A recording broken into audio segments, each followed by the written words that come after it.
আসসালামু আলাইকুম সুপ্রিয় শিক্ষার্থীবৃন্দ, আশা করি সকলেই সুস্থ আছো। আমিও সুস্থ আছি তোমাদের দোয়া ইনশাল্লাহ। তো দশম শ্রেণীর ছাত্রদের দৃষ্টি আকর্ষণ করছি, জামালপুর জেলা স্কুল অনলাইন ক্লাস থেকে সকলকে স্বাগত জানাচ্ছি। কাছের এবং দূরের সকল শিক্ষার্থী যারা আমার ক্লাস শুনছো, আমরা ইতিপূর্বে দশম শ্রেণীর কয়েকটি ক্লাস নিয়েছি বাংলা দ্বিতীয় পত্রের উপরে। আমি আজকে ক্লাসটা বাংলা দ্বিতীয় পত্রের বাক্য রূপান্তর করে শেষ করব আপাতত। আগামী সপ্তাহ থেকে প্রথম পত্র ক্লাস নেব। তোমরা প্রথম পত্রের অনেকগুলো চ্যাপ্টার পড়ানো বাকি আছে। সুপ্রিয় শিক্ষার্থী, আমরা প্রথম দিন যে বাক্য, সার্থক বাক্য কী, সার্থক বাক্যের কী কী গুণ থাকা চায় এটা আমরা পড়েছি। আমরা দ্বিতীয় দিন পড়েছি যে গঠন অনুযায়ী বাক্যের প্রকারভেদগুলো। এই যে গঠন অনুযায়ী আর অর্থ অনুযায়ী বা ভাব অনুযায়ী বাক্যের প্রকারভেদগুলো একটু হালকা পার্থক্য আছে। আমরা গঠন অনুসারে যে বাক্যের প্রকারভেদগুলো পড়েছিলাম, এখানে সরল বাক্য, মিশ্র বা জটিল বাক্য এবং যৌগিক বাক্য, এই তিনটি বাক্যই একটা থেকে আরেকটাকে চেঞ্জ করা যায়। ইংরেজিতে আমরা কিছুক্ষণ আগে যে ক্লাস 10-এর একটা ক্লাস দেখলাম, ইংরেজির চেঞ্জিং সেন্টেন্স। বাংলাতেও ঠিক তাই, যে একটি বাক্য থেকে আরেকটি বাক্যে নেওয়া, এটাকে বাংলায় বলা হয় বাক্য রূপান্তর। তো সুপ্রিয় শিক্ষার্থী, তোমরা খেয়াল করো, যখন আমরা কোনো সরল বাক্যকে মিশ্র বাক্যে রূপান্তর করব, সেটার কিছু রুলস আছে। সরল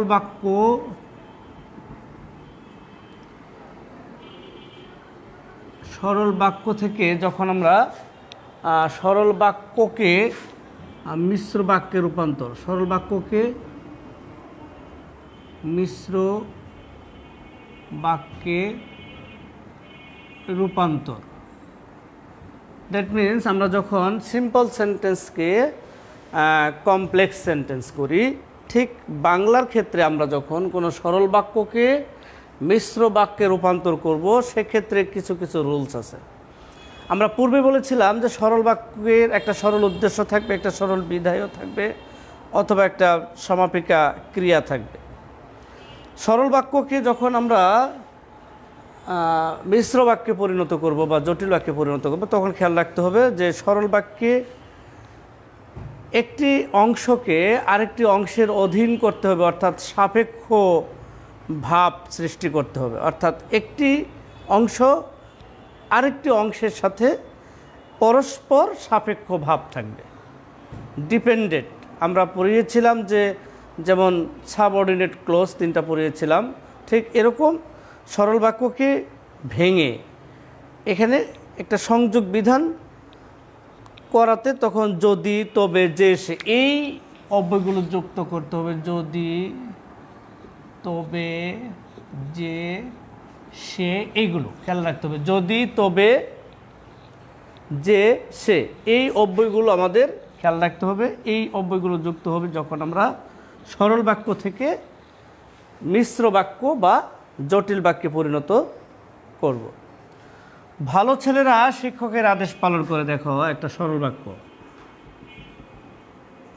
ভালো ছেলেরা শিক্ষকের আদেশ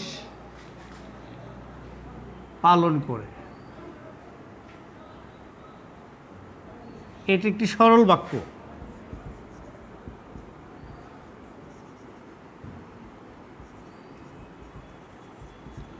এখন এই সরল বাক্যটা দেখো, ভালো ছেলেরা, এই পর্যন্ত যদি আমরা উদ্দেশ্য ধরি আর শিক্ষকের আদেশ পালন করে, এখানে পুরোটা যদি বিধেয় ধরি, তাহলে শিক্ষকের আদেশ পালন করে ক্রিয়া, সমাপিকা ক্রিয়া, অথবা আদেশ পালন করে। কার আদেশ? শিক্ষকের আদেশ। তাহলে এখানে শিক্ষক যদি কর্মপদ হয়, তাহলে আদেশ পালন করে এটা ক্রিয়াপদ। এখন এই সরল বাক্যটিকে যখন আমরা মিশ্র বাক্যে পরিণত করবো, দেখো মিশ্র বাক্য, তাহলে এই মিশ্র বাক্য পরিণত করতে হলে একটা অংশকে আরেকটা অংশের অধীন করতে হবে, অর্থাৎ এখানে একটা সাবঅর্ডিনেট ক্লোজ অর্থাৎ আশ্রিত বাক্য পরিণত করতে হবে। তাহলে দেখো, এখন আমরা দেখি যারা ভালো ছেলে, যারা ভালো ছেলে, এখানে একটা আশ্রিত খণ্ডবাক্যে প্রত্যেকটির পরে একটা কমা দিতে হবে। যারা ভালো ছেলে তারা শিক্ষকের আদেশ পালন করে, এই তারা শিক্ষকের আদেশ পালন করে এটা একটা প্রিন্সিপাল ক্লজ। তারা শিক্ষকের আদেশ পালন করে। তাহলে তোমরা নিশ্চয়ই বুঝতে পেরেছ যে যারা ভালো ছেলে। এখন যদি এইটুকু বাক্য না থাকে তারা শিক্ষকের আদেশ পালন করে, এটা কিন্তু পূর্ণাঙ্গ একটা বাক্য হয়।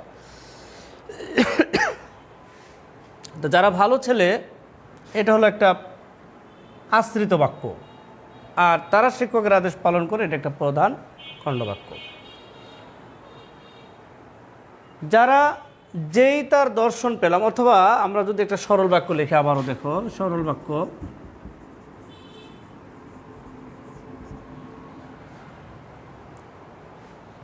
তার দর্শন মাত্রই আমরা প্রস্থান হলাম।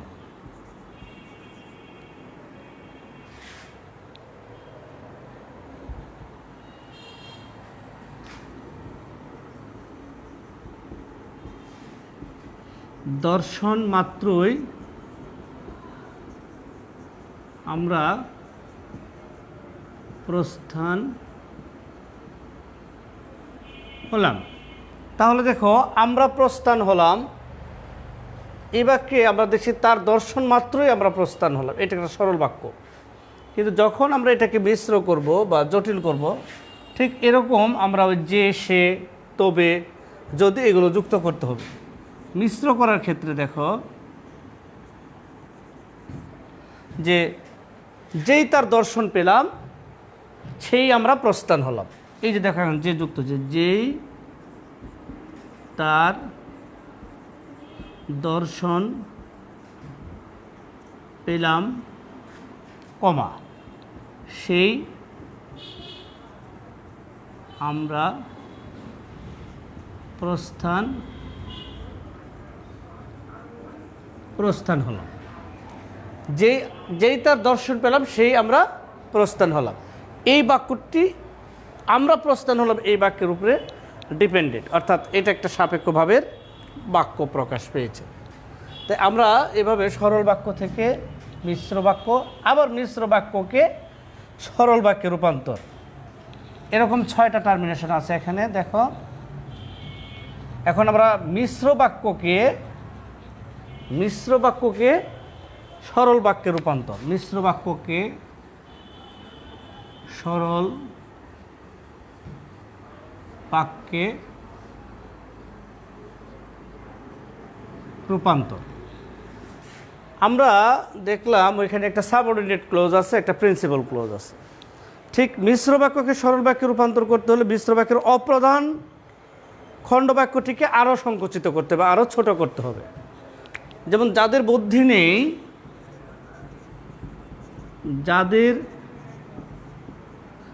বুদ্ধি নেই, কমা, তারাই এ কথা বিশ্বাস করে,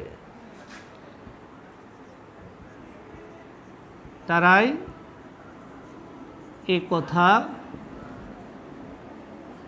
বিশ্বাস করে। এখন দেখো, এই যে যাদের বুদ্ধি নেই, এটা একটা সাবঅর্ডিনেট ক্লোজ, এটা একটা অধীন বাক্য। এটাকে আরও সংকুচিত করলে এক কথা হবে বুদ্ধিহীনরা, যেহেতু বহুবচন, অথবা বুদ্ধিহীনরাই, অথবা নির্বোধ রায়, যে কোনো একটা লেখলেই হবে যে বুদ্ধিহীনরাই এ কথা বিশ্বাস করে। যাদের বুদ্ধি নেই তাদের এক কথায় কী বলে সংকুচিত করলে? বুদ্ধিহীন। বহুবচন হলো বুদ্ধিহীনরা। সুপ্রিয় শিক্ষার্থী খেয়াল করো, বুদ্ধিহীনরা এ কথা বিশ্বাস করে, তাহলে এটা একটা সরল বাক্য হয়ে গেল। এটা যদি মিশ্র বাক্য হয়, এখানে একটা সাবঅর্ডিনেট ক্লোজ আছে, কিন্তু যখন এটা সরল বাক্য হবে তখন দুটি বাক্যকে আমরা একত্রিত করব, এবং এখানে যে সাবঅর্ডিনেট ক্লোজটা অর্থাৎ অধীন বাক্যটা আছে আরও সংকুচিত করতে হবে, যে বুদ্ধিহীনরা এ কথা বিশ্বাস করে, এ কথা বিশ্বাস করে। বুঝতে পেরেছ? এইভাবে যতদিন জীবিত থাকবো ততদিন এই ঋণ স্বীকার করব। তাহলে যতদিন জীবিত থাকবো এটাকে যদি আমরা সংক্ষিপ্ত করি তাহলে আজীবন এই ঋণ স্বীকার করব। এভাবে করে মিশ্র বাক্য থেকে সরল বাক্যে রূপান্তর করবে। তারপরে দেখো মিশ্র সরল বাক্যকে যৌগিক বাক্যে রূপান্তর। আমরা যেহেতু প্রথম সরলকে মিশ্র করলাম, আবার মিশ্রকে সরল করলাম, এখন সরল বাক্যকে যৌগিক বাক্যে রূপান্তর। সরল বাক্যকে যৌগিক বাক্যে রূপান্তর। প্রথমত আমরা সরল বাক্য লিখব। সরল বাক্য একটা সরল উদ্দেশ্য, একটা সরল বিধেয় থাকবে। তিনি আমাকে 5 টাকা দিয়ে বাড়ি যেতে বললেন। তিনি আমাকে 5 টাকা দিয়ে বাড়ি যেতে বললেন। দেখো, তিনি আমাকে 5 টাকা দিয়ে বাড়ি যেতে বললেন, এটা পূর্ণাঙ্গ একটা সরল বাক্য। এটা কি একটা সরল বাক্য।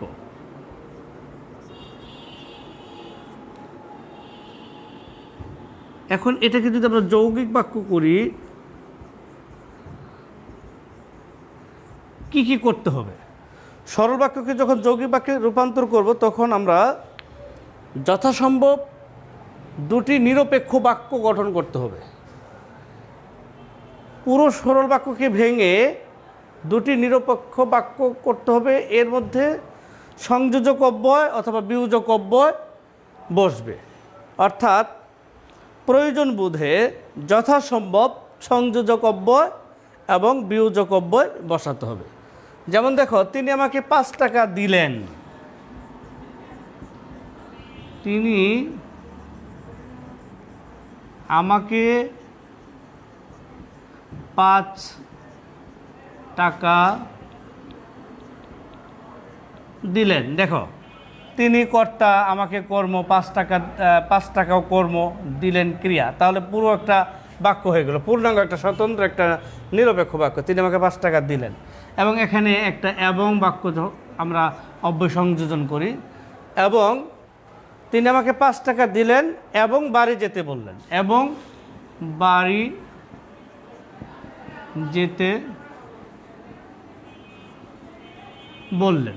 এখানে আবার পুনরায় তিনি আমাকে বলার দরকার নাই। তিনি আমাকে 5 টাকা দিলেন এবং তিনি আমাকে বাড়ি যেতে বললেন বলা দরকার নাই। তিনি আমাকে 5 টাকা দিলেন এবং বাড়ি যেতে বললেন, কর্তাও এটাই আছে। তাহলে এখানে সংযোজিত অব্যযুক্ত হলো কি এবং।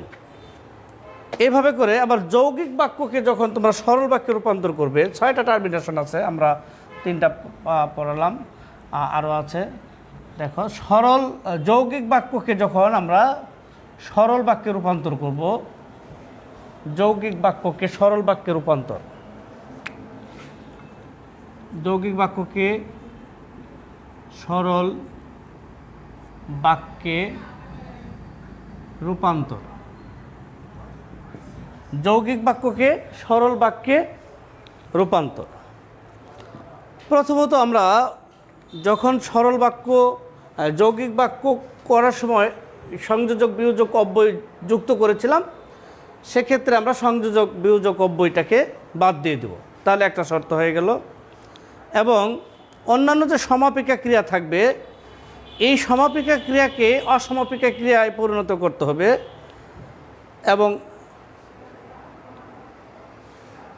কোনো কোনো স্থলে একটি বাক্যকে হেতুবোধক বাক্যাংশে পরিণত করতে হয়, অর্থাৎ সমাপিকা ক্রিয়াকে অসমাপিকা ক্রিয়ায় পরিণত করতে হবে, অব্যয় পদ বর্জন করতে হবে, আর বাক্যের একটি সমাপিকা ক্রিয়া ঠিক থাকবে। এই 3টা শর্ত আপাতত মেনে রাখলেই চলবে। অর্থাৎ আমরা সংযোজক অব্যয় বিয়োজক অব্যয় বর্জন করব, সমাপিকা ক্রিয়া একটা ঠিক রাখবো, আরেকটা অসমাপিকা ক্রিয়ায় পরিণত করব।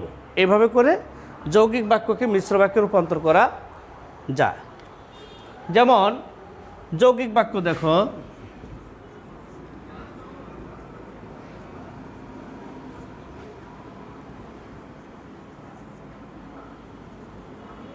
সত্য কথা বলিনি।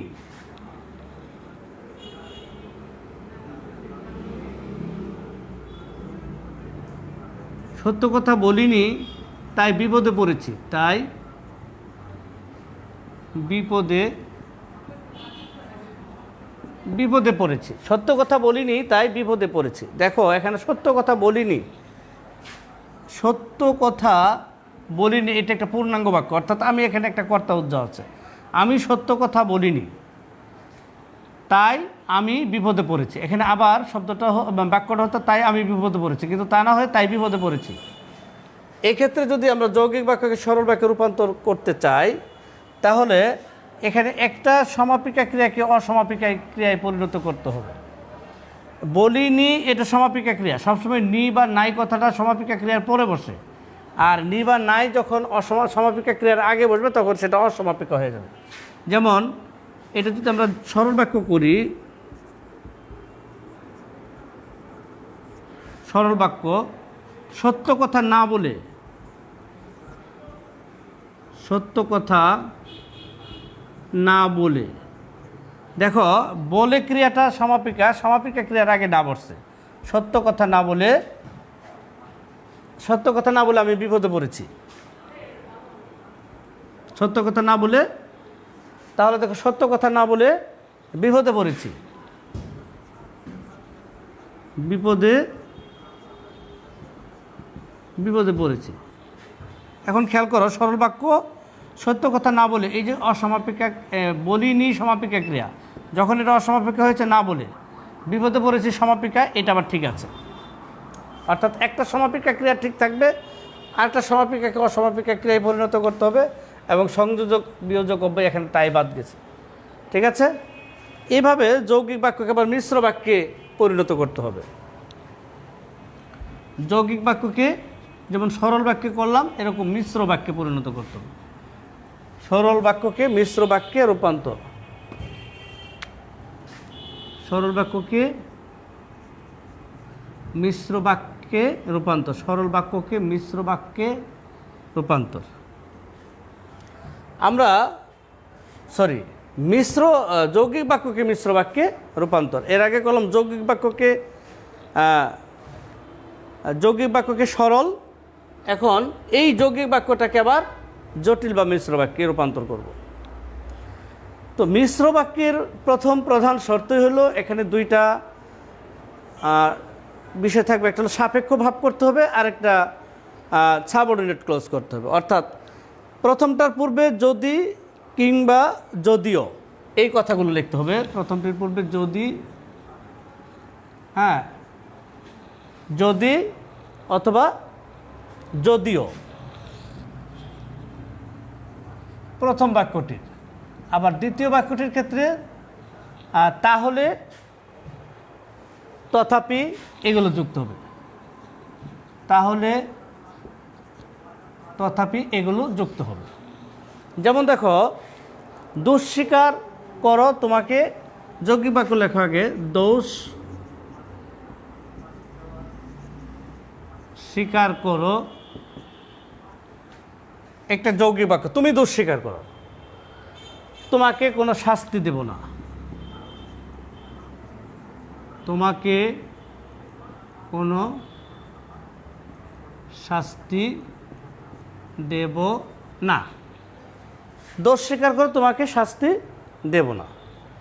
তাহলে যদি আমরা এটা মিশ্র বাক্য করি, তাহলে যদি যুক্ত করতে হবে, এটা হলো যৌগিক বাক্য। এখন মিশ্র যদি করো,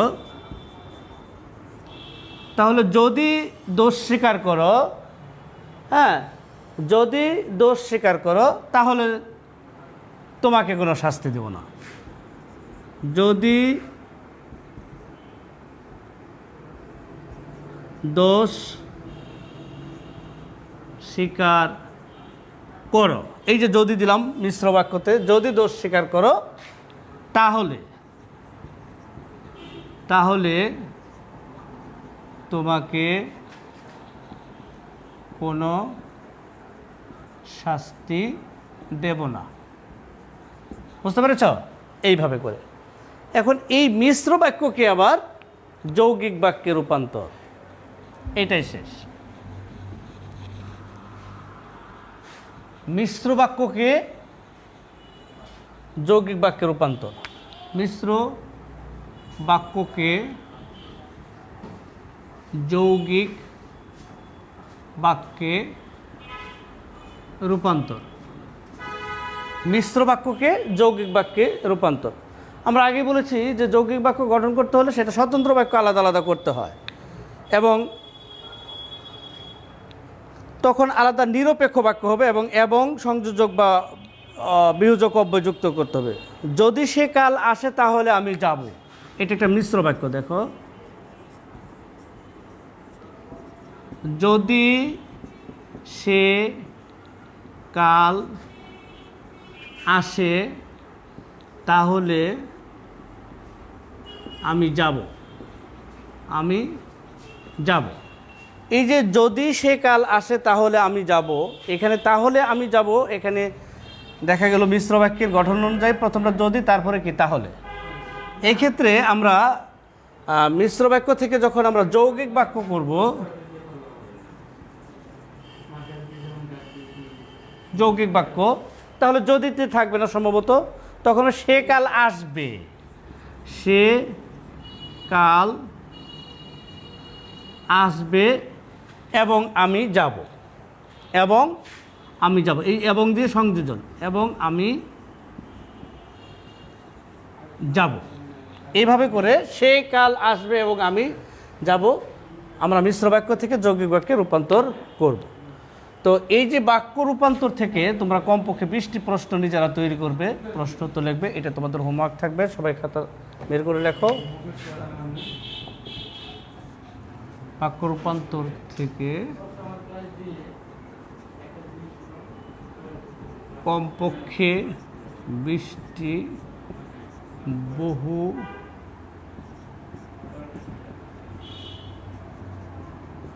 নির্বাচনী